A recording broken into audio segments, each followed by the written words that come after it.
وزیر اعظم عمران خان کی خصوصی ہدایت پر مریم نواز کو پیرول پر رہا کر دیا گیا، جس کے بعد انہوں نے اپنے والد نواز شریف سے سروسز اسپتال میں ملاقات کی۔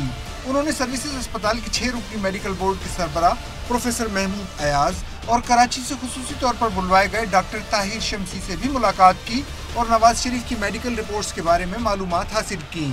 بعد میں طبیعت ناساز ہونے پر مریم نواز کو بھی سروسز اسپتال کی VIP 2 میں داخل کر لیا گیا۔ اس سے قبل وزیر اعظم کی ہدایت پر وزیر صحت پنجاب ڈاکٹر یاسمین راشد نے سروسز اسپتال میں نواز شریف سے ملاقات کی۔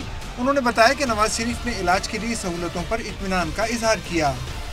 انہوں نے سیٹسفیکشن شو کی، انہوں نے بڑی بلکہ تعریف کی، اور میرا خیال ہے اس بات کی تو کسی کوئی منکر نہیں کرے گا کہ بھئی ڈاکٹر ایاز کے بارے میں خاص طور پہ انہوں نے کہا کہ یہ ان ساروں نے میرا بہت خیال کیا ہے، یہ سارے ڈاکٹرز بہت اچھے ہیں، ہر طریقے سے میرا احساس کر رہے ہیں اور میں کمفرٹیبل ہوئی ہوں۔ انہوں نے کہا کہ نواز شریف کے علاج کے لیے بھرپور اقدامات کیے گئے ہیں اور وزیر اعلیٰ نے ضرورت پڑنے پر ڈاکٹروں کو لانے کے لیے خصوصی جہاز تیار کر رکھا ہے۔ ڈاکٹر یاسمین راشد کے مطابق نواز شریف کے خون میں پلیٹلیٹس کم ہو کر 7000 ہو گئے تھے، ان کے ڈینگی کے ٹیسٹ منفی آئے تھے۔ اس سے قبل وزیر اعظم نے وزیر اعلیٰ پنجاب عثمان بزدار کو ٹیلی فون کر کے نواز شریف کے علاج معالجے سے متعلق ضروری ہدایت دی تھی۔